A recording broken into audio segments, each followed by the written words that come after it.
எல்லாருக்கும் வணக்கம். இந்த வீடியோல என்ன பார்க்க போறோம்னு பாத்தீங்கன்னா, ஆல்கஹாலே இல்லாத தமிழ்நாடு எப்படி இருக்கும், ஒருத்தரும் மைண்ட் வாய்ஸ் எப்படி இருக்கும், நான் வந்து எவ்வளவு சொத்து சோகம் சேர்த்து வச்சிருப்பேன், நான் வீடு கட்டியிருப்பேன், நான் ஒரு இடம் வாங்கியிருப்பேனே, ஐயோயோ என் பொண்ணு கல்யாணத்தை எப்பயோ நடத்திருப்பேன், என் பையன் கல்யாணத்தை எப்பயோ நடத்திருப்பேன். நிறைய பேருக்கு அந்த மைண்ட் வாய்ஸ் தான் இருக்கும்.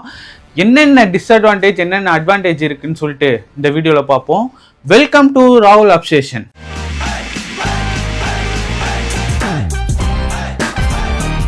தமிழ்நாட்டில் ஆல்கஹால் வந்து இல்லைன்னா எப்படி இருக்கும் தமிழ்நாடு அப்படின்னு சொல்லிட்டு ஒரு 5 விஷயத்தை பார்க்க போகிறோம். முதல் விஷயம் க்ரைம் ரேட் வந்து முழுமையாக கம்மியாகும், க்ரைமே இருக்காது தமிழ்நாட்டில். செகண்ட் விஷயம் பார்த்தீங்கன்னா ஹெல்த் இஷ்யூ. நிறைய பேருக்கு வந்து திடீர்னு ஹார்ட் அட்டாக் வருது, திடீர்னு கிட்னி போகிறது, திடீர்னு லிவர் ஃபெயிலியர் ஆகுது. எல்லாமே ஒரு 75% ஆல்கஹாலாக தான் ஆகுது. நிறைய பேர் வந்து கேட்கலாம், கமெண்ட்ஸில் கேட்கலாம், ஏன் ஆல்கஹால் அச்சா தான் வந்து அந்த கிட்னி ஹார்ட் அட்டாக்லாம் வருமா, மற்ற இதெல்லாம் இல்லை. அதெல்லாம் ஒரு 25% 20% தான். அதுவும் அவங்க ஹெல்த்தியான ஃபுட்டு சாப்பிட்டாலே அதெல்லாம் அவாய்ட் பண்ணிக்கலாம், வாக்கிங் அதெல்லாம் போனாலே. ஆனால் வந்து 75% வந்து ஆல்கஹாலில் தான் heart attack, liver failure, kidney failure, அப்புறம் நிறைய ஹெல்த் இஷ்யூஸ்லாம் வருது.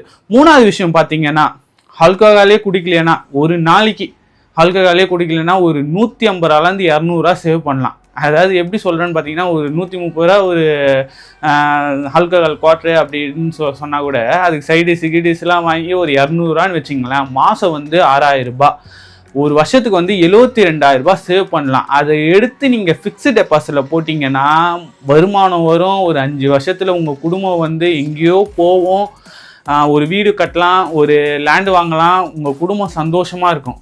மூணாவது விஷயம் வந்து இந்த மணி வந்து ரொம்ப சேவ் ஆகும். நாலாவது விஷயம் பார்த்தீங்கன்னா, நிறைய ஆக்சிடென்ட் நடக்குது. நீங்களே வந்து நிறைய நியூஸில் பார்த்துருப்பீங்க, do not drink and drive. நிறைய அந்த டிராஃபிக் சிக்னல்லாம் போகும்போது டூ நாட் ட்ரிங்க் அண்ட் ட்ரைவ்னு எழுதிருப்பாங்க. நிறைய ஆக்சிடென்ட்டாக இருக்கும். ஏன்னா வந்து ஆல்கஹால் குடிச்சா நம்ம எப்படி கண்ட்ரோல் பண்ணுறோம், எப்படி வண்டி ஓட்டுறோம் அப்படின்னு சொல்லிட்டு ஒரு மைண்டே இருக்காது. நம்ம மைண்டு வந்து நம்ம கண்ட்ரோல்லே இருக்காது. அதனால தான் வந்து டூ நாட் ட்ரிங்க் அண்ட் ட்ரைவ்னு சொல்கிறாங்க. அஞ்சாவது விஷயம் பார்த்தீங்கன்னா, குடும்ப சண்டை தான் பெரிய சண்டையே. ஆக்சுவலாக ஆல்கஹால் நிறுத்திட்டாங்கன்னா அந்த குடும்ப சண்டையே இருக்காது. குடும்பத்தில் சண்டை வராது, குடும்பம் பிரிஞ்சு போகாது, அந்த டிவோர்ஸ்ன்ற ஒரு வார்த்தையே வராது. அதாவது வந்து ஆல்கஹாலில் அந்த டிவோர்ஸ்ன்ற ஒரு வார்த்தையே வராது. சரி, தமிழ்நாட்டில் ஆல்கஹால் பேண்டே பண்ணிட்டாங்கன்னு வச்சுங்க, அதில் என்ன தமிழ்நாட்டுக்கு வரும்? ஃபஸ்ட்டு முதல் விஷயம், வருமானம் வராது. ஒரு ஆல்கஹால் கடையிலேருந்தும் ஒரு நாளைக்கு வந்து எவ்வளோ கோடி அவ்வளோ வருமானம் வந்து இருக்கு. அந்த வருமானம் வந்து நிறுத்தப்படும். சப்போஸ் அந்த வருமானம் நிறுத்தப்பட்டுச்சுன்னா பிளாக் மார்க்கெட்னா வந்து இந்த திருட்டுத்தனமாக வாங்கி வந்து விற்பாங்க பார்த்தீங்களா, இந்த அதர் ஸ்டேட்ஸ்லேருந்து, அது வந்து ரொம்ப அதிகமாகிடும். இப்போ வந்து ஏதாவது ஒரு இது வந்து இப்போ வந்து இங்கே ஒரு 200 விற்கிறாங்கன்னு வச்சுங்க, அங்கேருந்து வாங்கி வரும்போது அது வந்து ஒரு 500 600 ஆகி அது வந்து டபுள் ஆகி ட்ரிபிள் ஆகி அந்த ஸ்டேட்டுக்கு பெனிஃபிட்டாக இருக்கும், நம்ம ஸ்டேட்டுக்கு டிஸ்அட்வான்டேஜாக இருக்கும். இங்கே வந்து ஒரு 200 ரூபா செலவு பண்ணுற இது வந்து 600 ரூபா கொடுத்து வாங்கி இன்னும் வறுமைக்கு தள்ளப்படுவாங்க. அப்போ குடும்ப பிரச்சனை, எல்லா பிரச்சனையும் இப்போ சொன்னதெல்லாம் இன்னும் அதிகமாகிடும். இதை பற்றி நீங்கள் என்ன நினைக்கிறீங்கன்னு சொல்லிட்டு கமெண்ட் செக்ஷனில் கமெண்ட் பண்ணுங்கள். மறக்காமல் இந்த வீடியோ பிடிச்சிருந்தா லைக் பண்ணுங்கள்.